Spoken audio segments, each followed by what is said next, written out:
Chittagong elite ক্লাবের এক যুগ পূর্তি উপলক্ষে আলোচনা সভা অনুষ্ঠিত হয়েছে। পশ্চিম বাকুলিয়া ডিসি রোডস্থ আব্দুল লতিফ সড়কে সভা অনুষ্ঠিত হয়। আবুল কালাম আজাদের সভাপতিত্বে অনুষ্ঠানে প্রধান অতিথি ছিলেন Chittagong city mayor doctor Shahadat Hossain.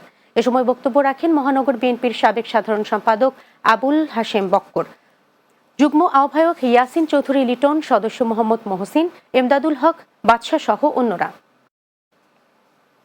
চট্টগ্রামে ভিত্তিহীন সংবাদ প্রচার করে মোহসেন আউলিয়া ট্রান্সপোর্ট নামে ব্যবসা প্রতিষ্ঠান জবরদখলের প্রতিবাদে সংবাদ সম্মেলন করেছেন ভুক্তভোগীরা। সোমবার সকালে চট্টগ্রাম প্রেস ক্লাবের এস রহমান হলে লিখিত বক্তব্যে নানা অভিযোগ তুলে ধরেন ভুক্তভোগীরা। অভিযোগকারীরা বলেন, মোহসেন আউলিয়া ট্রান্সপোর্ট নামের প্রতিষ্ঠানের মালিক মোহাম্মদ শাহ আলম জুয়েল নিজের খালাতো বোনের বরকে ব্যবসা পরিচালনার দায়িত্ব দিয়েছিলেন। পরে বোনের বর প্রতিষ্ঠান দখলের চেষ্টা চালাচ্ছেন এবং নানা রকম হুমকি দিচ্ছেন। এতে ভুক্তভোগীরা নিরাপত্তাহীনতায় ভুগছেন। সঠিক তদন্ত করে প্রতিষ্ঠানকে প্রকৃত মালিককে বুঝিয়ে দেওয়ার জন্য প্রশাসনের সুদৃষ্টি কামনা করেন তারা। চট্টগ্রামে জালালাবাদ ফুটবল ক্লাব আয়োজিত শহীদ জিয়া স্মৃতি ফুটবল টুর্নামেন্টের ফাইনাল খেলা অনুষ্ঠিত হয়েছে। নগরীর ১৩ নম্বর ওয়ার্ডের জালালাবাদ হাউজিং সোসাইটির মাঠে এই টুর্নামেন্টের ফাইনাল খেলা অনুষ্ঠিত হয়।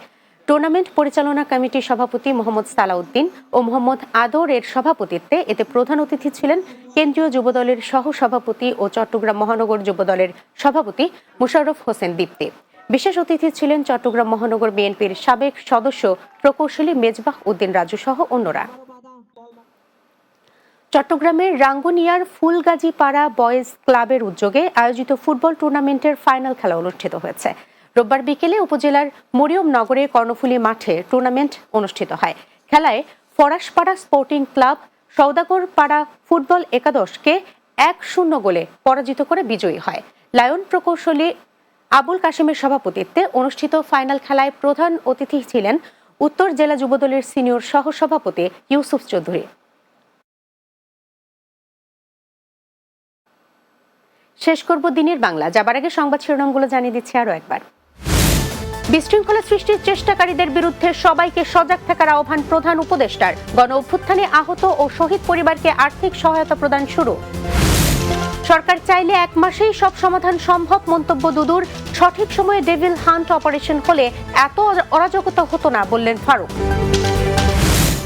তিস্তা পারে অবস্থান কর্মসূচি ঘোষণা, তিস্তা নদী রক্ষা আন্দোলনের।